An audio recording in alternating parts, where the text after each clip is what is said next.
Dr. Burgess from Texas for 5 minutes. Thanks, Chairman, for the recognition. Thank you for doing this Member Day. Mr. Womack, I've attended these before when you were chair and enjoyed them. I like what you've done with the place. It certainly seems to have, I guess it was included in the budget. I want to share my thoughts about the budget resolution for fiscal year 2020 and concerned about this committee's interest in pursuing single-payer government-run health care.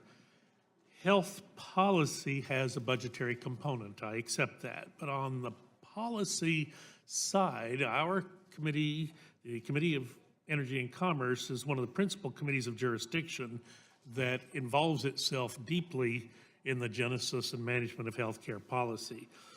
Look, the Democrats' one-size-fits-all government-run single-payer healthcare bill would be an epic fail to provide access to quality healthcare for Americans. I hope I'll have the opportunity to answer the questions, Mr. Womack and Mr. Johnson and Mr. Roy. I'd appreciate your question as well. But this plan will lead to a massive tax increase. It will eliminate private insurance, and it will accelerate the pending bankruptcy in the already dwindling Medicare Trust Fund. The constituents in my district are struggling. They're struggling to afford their health insurance, and I am sure that my district is not the only one where people come in to me complaining about their high premiums and their high deductibles. What good is healthcare insurance if you are afraid to use it because you cannot afford your copay or your deductible? This is an issue that I would like to see us tackle, and I am confident that a government-run single-payer healthcare system would only further erode our nation's healthcare. I am the son of a physician who chose to leave Canada's government-run healthcare system behind for the United States. I worry that the central state control of healthcare as it exists in other countries would be damaging to the doctor-patient relationship. As a physician, I do not believe that the government should interfere or hinder a doctor's ability to act in the best interest of his or her patient. I wish the concept of a government dictating a physician's practice and decisions was unthinkable. However, I find myself here today having to deconstruct the idea of further government control of healthcare. Proposal by one of the members of your committee would implement a global budget. And once that is set, hospitals and institutions would be required to stick to it. You know, it sounds like a block grant. Maybe that's a good thing.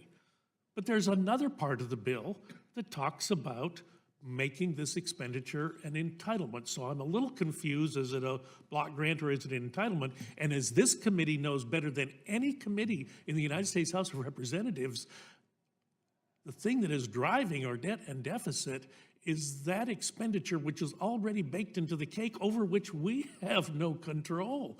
It is that 67% of the budget that is on autopilot, that's on automatic spending. Today, we should be focusing on parts of health insurance, the health insurance market that are working for Americans. According to a survey from America's Health Insurance Plans, over 70% of Americans are satisfied with employer-sponsored health insurance. And it provides robust protections for individuals. And guess what? There's no prohibition on covering, or there is a prohibition on failing to cover pre-existing conditions. And that's not the Affordable Care Act, that's the ERISA law. That's Senator Javits' legislation from 1973. Quite simply, the success of the employer-sponsored insurance market is not worth wiping out with single-payer health care. Since President Trump took office, the number of Americans having employer-sponsored health insurance is between 2.5 and 5 million more than it was just a little over 2 years ago. That's more than at any time since 2000. Democrats want to abolish that type of insurance entirely. Look, I was the senior policy advisor, health policy advisor for Senator McCain's presidential campaign.